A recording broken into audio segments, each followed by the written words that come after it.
Santo Antônio de Lisboa, ou Santo Antônio de Pádua, é um dos santos mais populares do mundo. Mas quem foi ele realmente?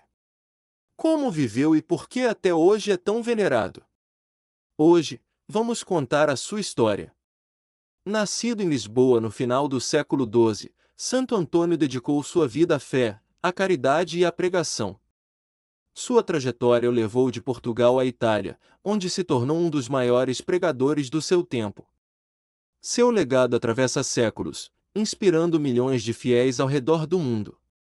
Mas sua história tem muito mais do que apenas milagres e sermões. Você sabia que ele também é considerado o padroeiro dos objetos perdidos? Fique com a gente para descobrir mais sobre essa figura extraordinária. E se você gosta de conteúdos como este, já deixe o like e se inscreva no canal para não perder nada. Nascido como Fernando Martins de Bulhões em 1195, em Lisboa, numa família nobre, desde cedo demonstrou vocação religiosa. Cresceu cercado por uma sociedade profundamente cristã, onde o papel da igreja era central na vida cotidiana. Seus pais, desejando um futuro promissor para ele, ofereceram-lhe uma educação esmerada, permitindo-lhe aprender latim, retórica e doutrina cristã.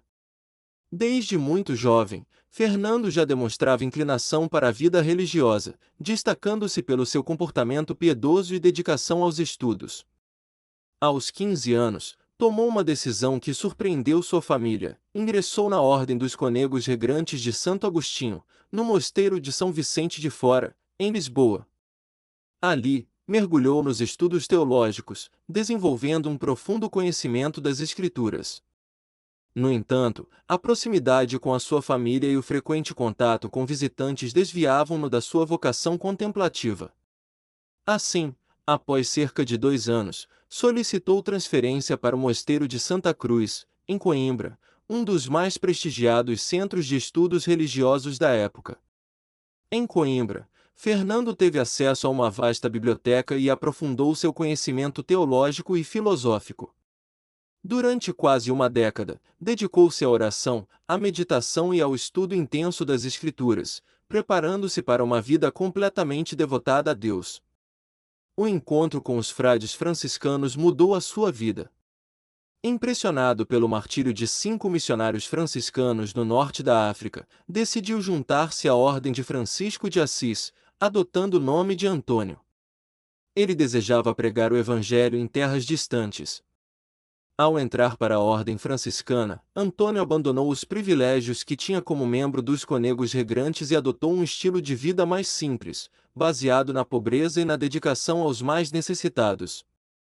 Seu desejo era seguir os passos de São Francisco de Assis e levar a palavra de Deus a todos os que precisassem ouvir. Em 1220, partiu para Marrocos com a intenção de evangelizar e, possivelmente, alcançar o martírio como seus irmãos franciscanos. No entanto, sua saúde frágil impediu que continuasse a missão, forçando-o a retornar à Europa. Durante a viagem de volta, um naufrágio o levou até a Sicília, onde encontrou refúgio entre seus irmãos franciscanos. A partir desse momento, sua vida tomou um rumo inesperado.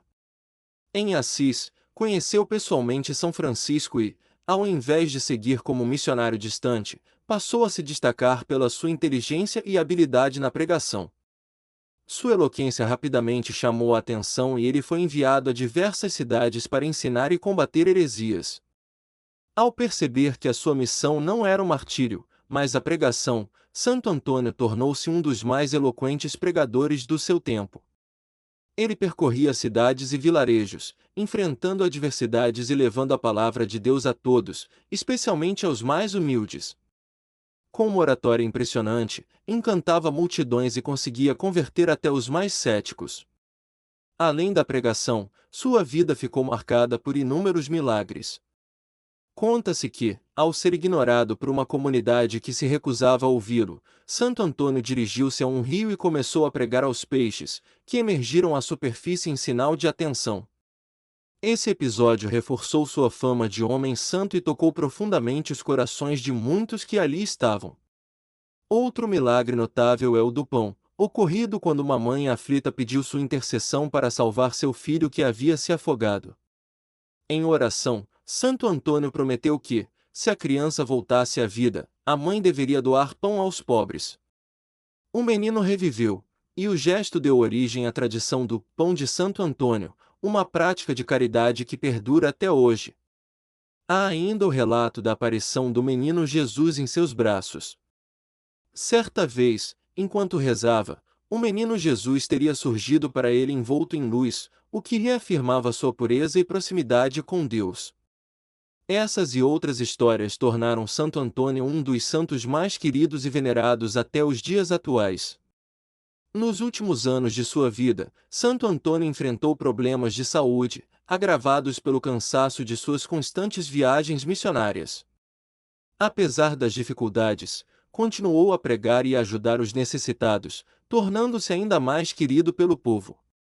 Em 1231, já muito debilitado, retirou-se para um eremitério em Campo Zampiero, onde passou seus últimos dias em oração e contemplação. Conta-se que, pouco antes de morrer, teve uma visão do menino Jesus, que lhe apareceu em um momento de êxtase espiritual. No dia 13 de junho de 1231, com apenas 36 anos, Santo Antônio faleceu em Pádua, Itália. Sua morte causou grande comoção, e rapidamente relatos de milagres começaram a surgir em torno de seu túmulo. Devido à sua fama de santidade e aos inúmeros milagres atribuídos à sua intercessão, o Papa Gregório IX canonizou apenas um ano após sua morte, em 1232, um dos processos de canonização mais rápidos da história da Igreja. Desde então, Santo Antônio tornou-se conhecido como o Santo das Causas Perdidas, o padroeiro dos pobres e dos casamentos. Sua influência espiritual continua viva, sendo venerado por milhões de fiéis ao redor do mundo. Responso de Santo Antônio: reze com fé, se milagres desejais, recorrei a Santo Antônio, vereis fugir o demônio e as tentações infernais, recupera-se o perdido, rompe-se a dura prisão e no auge do furacão cede o mar embravecido. Pela sua intercessão foge a peste, o erro, a morte, o fraco torna-se forte, torna-se o enfermo são. Todos os males humanos se moderam, se retiram, digam-nos que viram e digam-nos os paduanos. Glória ao Pai, ao Filho e ao Espírito Santo. Rogai por nós, glorioso Santo Antônio, para que sejamos dignos das promessas de Cristo. Oração. Deus eterno e onipotente, vós quisestes que o vosso povo encontrasse em Santo Antônio de Lisboa um grande pregador do Evangelho e um poderoso intercessor. Concedei-nos a graça de pôr em prática os seus ensinamentos, para que mereçamos tê-lo como guia e protetor em toda a nossa vida. Por Cristo Senhor nosso. Amém. Santo Antônio continua a ser um dos santos mais amados e venerados em todo o mundo.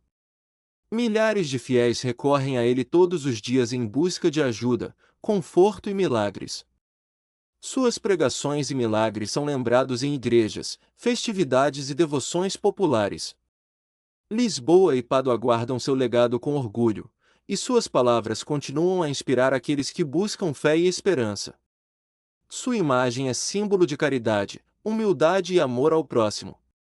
Que sua história nos guie na busca por uma vida de mais generosidade, paz e devoção. Até o próximo vídeo.